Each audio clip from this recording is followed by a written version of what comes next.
What's up guys, in today's video I'm going to show you how I capture BTS or behind the scenes video whenever I'm out working on the job. I like to use these behind the scenes videos for a lot of my YouTube videos, tutorials, and product reviews and so forth, and I've been getting a lot of questions and comments on how I attach a 360 camera to my gimbal. And that's actually the main trick, is to use a 360 camera, because that way you can choose any angle you want, you get the best stabilization, and the image quality is pretty decent. On top of that, you can take advantage of an invisible selfie stick and really eliminate most of the mounting from any of the shots, so you don't see any ugliness that's not a part of the gimbal, if you know what I mean. Yeah, so let's go ahead and get started. I'm going to show you some tips and tricks on how to properly mount your Insta360 X3 or any other similar 360 camera to your gimbal. In today's video, I'm going to be using the Zhiyun Weebill 3 gimbal.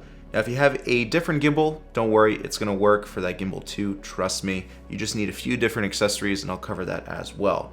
But if your gimbal has a few different accessory ports, like if we look at the bottom part of the Weebill 3, I'm actually going to mount my go-to so you guys get a better picture.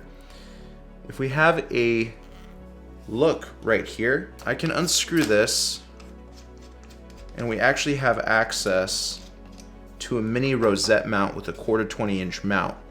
Okay, if the go-to footage looks like not good because the lighting is not meant for that camera, here's a close-up right there of what a mini rosette mount looks like. So if you notice, we have a 1/4 20-inch mount. You're going to want to use that to your advantage. If you don't have that mounting option, not to worry, we can mount it a different way. But first, let me cover the mini rosette way. Okay. The trick is to use a dual ball head mount. So there's multiple different versions available. There's these skinny little cheap ones, and then there's the thicker ones. The skinny cheap ones, here's a little close look at that, right? The skinny little cheap ones, they break very easily and they don't handle leverage or weight that well. The thicker ones do. Okay, now this all depends on how far out you want your X3 or 360 camera to be away from you.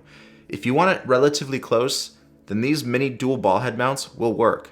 But if you have it farther away from you, don't forget that's extra leverage you're putting on your system, you're going to need a larger dual ball head mount. This one is branded with Hollyland, but I'll post some links in the description box where you can find both of these different ball heads along with the other accessories that I use in today's video.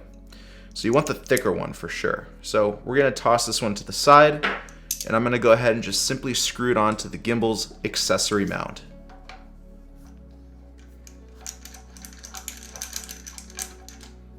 Boom. And as you can see, it's fully adjustable and I can orientate it in any different direction that I want. Now we're going to take our selfie stick. This is another key component of this BTS setup. It extends as far as you want, basically. I think it's about a 3 foot extension. So that's more than enough to capture your whole entire body and whatever is really going on in your shoot. So you just screw it onto the other end of the mini ball head mount. Easy peasy, lemon squeezy. And then I guess you know the rest, right? We just attach our Insta360 X3. Now with this setup, I'm not gonna lie, because it's adding weight off of the gimbal, you know, you're gonna have a little bit of a tough time adjusting in the beginning, but trust me, it gets easier. I would not recommend grabbing the selfie stick like this, because don't forget, this is an invisible selfie stick and you're in the blind spot within the X3 or 360 camera. And so it's gonna look like your arm is missing fingers, or just, it's gonna look awkward. So try to keep your hand on the gimbal as best as you can. Also, if you don't keep this selfie stick straight, you're gonna mess up that stitching and you're gonna have weirdness going on. So try to keep it as straight as you possibly can. Any diagonal angle is fine, or just dead on straight is fine too. Overall stitching on the X3 is really good, so you shouldn't have any problems, just as long as the selfie stick is straight. There you go, so that's one way to do it. Now let's say your gimbal does not have an accessory mount. What do you do? Well, another useful tool that you must get, and by the way, none of this stuff is expensive, guys, it's relatively cheap. The most expensive part of this setup is the your BTS camera. Okay. These little clamps right here, worth more than gold. It costs like $5, but it's honestly worth more than gold because you can use it in so many different ways. So let's say you don't have any extra 1/4 20-inch mounts on your gimbal. You can literally just clamp it on to anything you want. Let's say the handle on the gimbal. Okay? And all you have to do now is just screw on your selfie stick. As you can see, I have a male-to-male 1/4 20-inch mount. These are also worth as much as gold too.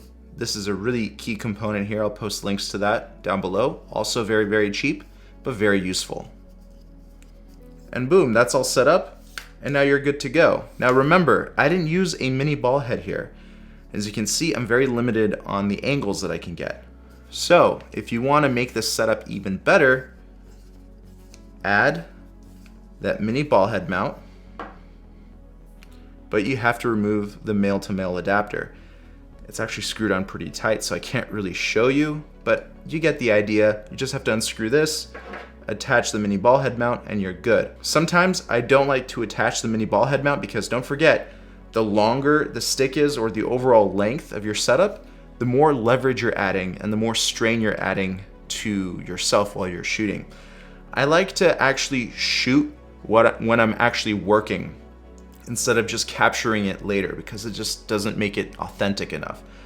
So I like to be as comfortable as I can whenever I'm shooting BTS footage. Now, the last thing that you can do if you don't want to buy any of these mounts, this is the most non-efficient way, but it works. And that is to just simply hold on to your selfie stick while you're shooting like this. I've done that before. It's good for quick shots, but if you want your BTS cam to constantly be rolling while you're working, not a good idea because it's not comfortable. You're gonna wanna sit down your gimbal a lot. It's not good, but for those quick BTS shots, this is how you do it. And that's literally all you need to do, guys.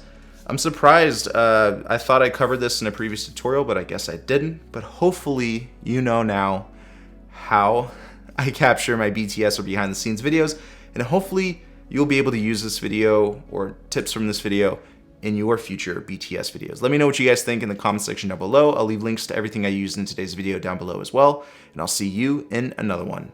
Peace.